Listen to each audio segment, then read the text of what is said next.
Awakening is not the addition of something new, it is the unveiling of what has always been. The infinite has never been absent, only veiled by the sleep of forgetfulness. This awakening is the return to remembrance, that you are not merely flesh and thought, but consciousness eternal, woven into the very fabric of existence. And from this awakening, the soul begins to walk a path unlike any other, a path that transforms vision, reshapes destiny, and reveals the outcomes of a life aligned with truth. Awakening is not a single event. It is a process, a dawning. The sun does not leap into the sky all at once. It rises slowly, casting light upon the world in gentle stages. At first, there is a subtle sense that the world is not as it seems. The familiar feels strange. The ordinary reveals mystery. The soul begins to suspect that reality is deeper than appearances. This is the beginning, awareness that the self is not the body, not the mind, not the fleeting story of a single life. It is the eternal witness, the silent presence behind all thought, the boundless ocean in which all waves arise. Philosophers name it being. Psychologists glimpse it as pure awareness. Mystics call it the soul. Scriptures call it the divine spark. It is one truth, seen through many windows.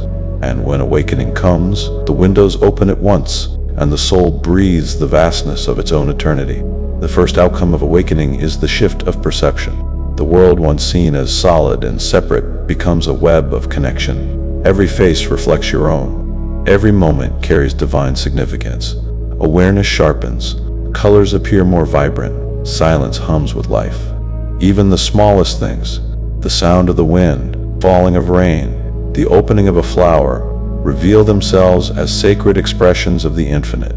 This awakening of perception brings awe. The mundane dissolves. Life is seen not as survival, but as a miracle unfolding in each breath. The second outcome is detachment from illusion. The endless chase of desire no longer commands the soul. Wealth, power, approval, once the idols of the restless mind, lose their hold. In their place arises a quiet joy, a serenity that needs no condition. The third outcome is the birth of stillness. The inner storm of thought slows, space opens within, and in that space, the presence of the eternal makes itself known. But awakening is not gentle for all. Light does not only illuminate beauty, it reveals shadows as well. As the soul awakens, it begins to confront the depths of its own conditioning. Old wounds resurface, beliefs crumble, attachments shatter. This is the passage known across ages, the dark night of the soul.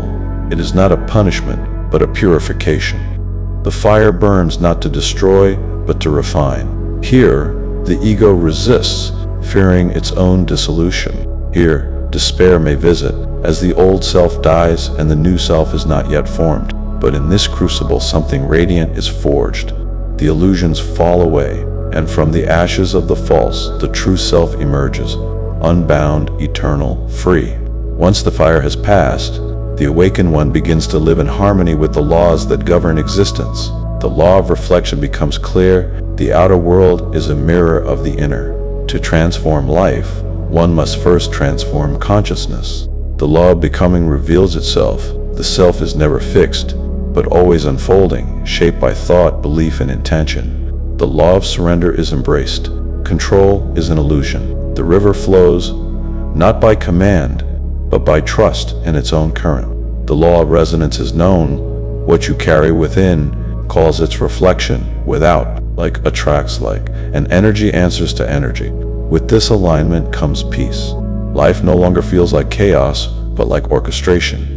Coincidence becomes synchronicity. Accident becomes guidance.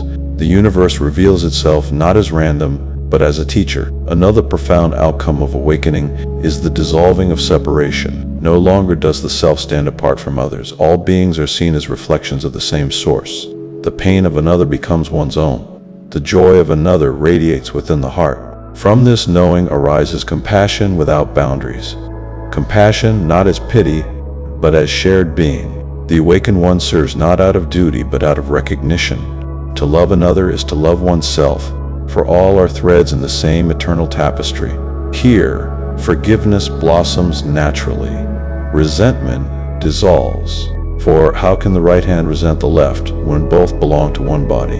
This unity is the highest vision. It is the recognition that the self is not a single point, but the whole expanse of being. The final and deepest outcome of awakening is freedom, not freedom from the challenges of life, for trials still come, loss still visits, change still arrives, but freedom within life, freedom born of knowing, I am not the passing form, I am the eternal essence. I am not the storm, I am the sky.